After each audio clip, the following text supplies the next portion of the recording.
काव्य कोमलवाक्विलासमतुलं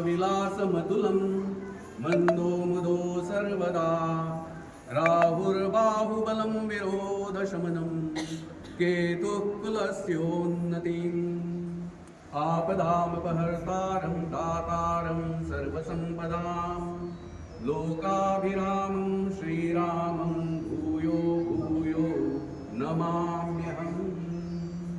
आई जगदंबे सातेरी भगवती तुम्हा देवतांच्या ठिकाणी अनन्य भावे शरणू आज प्रतिवार्षिक पद्धतीप्रमाणे वर्धापन दिनाच्या निमित्तानं सहहोम नवचंडी, त्याचप्रमाणे कुंकुमार्जन सुभाषिणी करून, त्याचप्रमाणे ज्यांना ज्यांना जसं शक्य होईल तशा तशा प्रकाराने कोणी पुष्प अर्पण करून, कोणी द्रव्य स्वरूपामध्ये सेवा, कोणी अन्य कुठल्या प्रकारे सेवा केली असेल तर परमेश्वरी ही संपूर्ण सेवा करत असताना ज्ञातः अज्ञातः काया वाचा मनी त्यांच्या हातून कुठल्याही प्रकारची चूक झाली असल्यास आई जगदंबे मातृत्वानं तू त्यास क्षमा कर आणि केलेली सेवा तुझ्या चरणी रुजू करून घेऊ।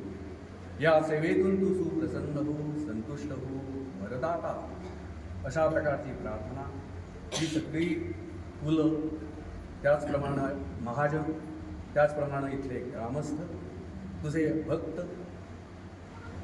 हे सगळी मंडळी तुझ्या चरणाच्या ठिकाणी प्रार्थना करत आहे ती मान्य करून सेवेचं अखिल शुभकल्पोक्त फल प्राप्त करून आज या चंडीचा यजमानपद हनुमंतरावास देऊन आपल्या सगळ्या ग्रामस्थांच्या, सगळ्या महाजनांच्या, संपूर्ण देवस्थानाशी संबंधित असलेल्या सगळ्यांच्या वतीनं आणखीन या यजमानाकरवी या नवचंडीच्यासाठी आपली कुलदेवता, ग्रामदेवता, आदित्यादी नवग्रह देवता, ज्या ज्या देवतांशी संबंध पोचतो त्या सगळ्या देवतांना नारळ विडा घेऊन त्यांना त्या देवतांस इथं आमंत्रित करून त्यांचं इथं स्वरूप राहून ही नवचंडी संपूर्ण आज गेलेली आहे। त्यांच्याच सगळ्या देवतांच्या कृपेनं आणि आई जगदंबे मुख्यतः तुझ्या कृपेनं सांगता सिद्ध्यर्थ ही सगळी मंडळी तुझ्या चरणाच्या ठिकाणी प्रार्थना करण्यास उभी राहिली।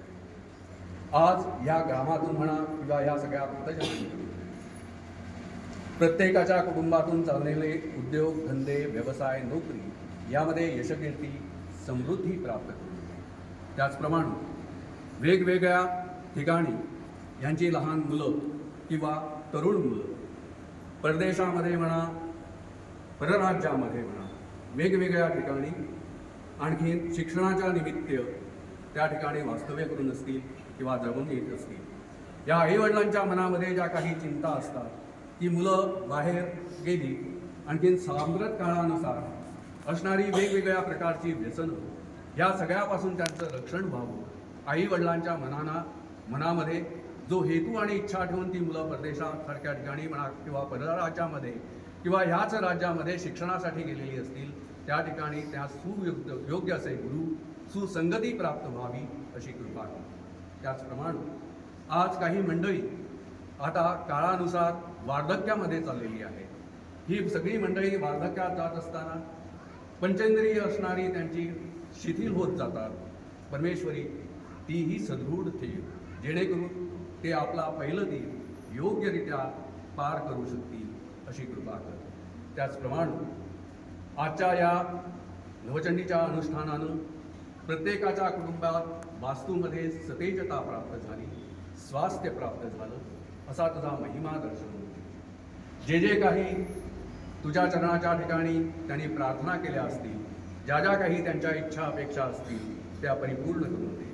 सकाळी प्रारंभी पुण्यावाचनाच्या माध्यमातून शांतीरस्तु, पुष्टीरस्तु, तुष्टीरस्तु, अभिघ्नमस्तु, आयुष्यमस्तु, आरोग्यमस्तु, धर्म समृद्धीरस्तु, शास्त्र समृद्धीरस्तु अशा प्रकारचे अनेक आशीर्वाद या विद्वत ब्राह्मणाने या यजमानाच्या करवी आपल्या सगळ्यांस जे दिलेले आहेत ते साक्ष होऊन ते संपूर्ण सगळे आशीर्वाद परमेश्वरा प्रत्यक्षामध्ये यावे अशा प्रकारची कृपा कर। एकूणच आज ही 32वा वर्धापन दिन सादर करत असताना 31वा वर्धापन सादर करत असताना म्हणजेच तिसऱ्या तपामध्ये जात असताना परमेश्वरी ह्यांना जशी आजपर्यंत तू त्यांच्याकडून सेवा करून घेतलीस अशाच प्रकारानं उत्तरोत्तर त्यांच्या हातून सेवा अशाच प्रकारानं घडावी, त्यासाठी लागणारं शारीरिक, मानसिक, आर्थिक सगळ्याच प्रकारचं धैर्य यास प्राप्त व्हावं. आजच्या या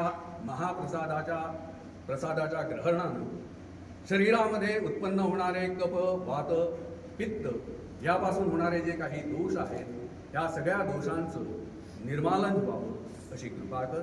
उत्तरोत्तर अशाच प्रकारची सेवा तुझ्या चरणी करून घे. संपूर्ण या ग्रामस्थ, महाजन तथा देवस्थानाशी संबंधित सगळ्यांनाच चांगल्या प्रकारचं रक्षण प्राप्त करून दे. कल्याण कर, बरं कर. जय जगदंब.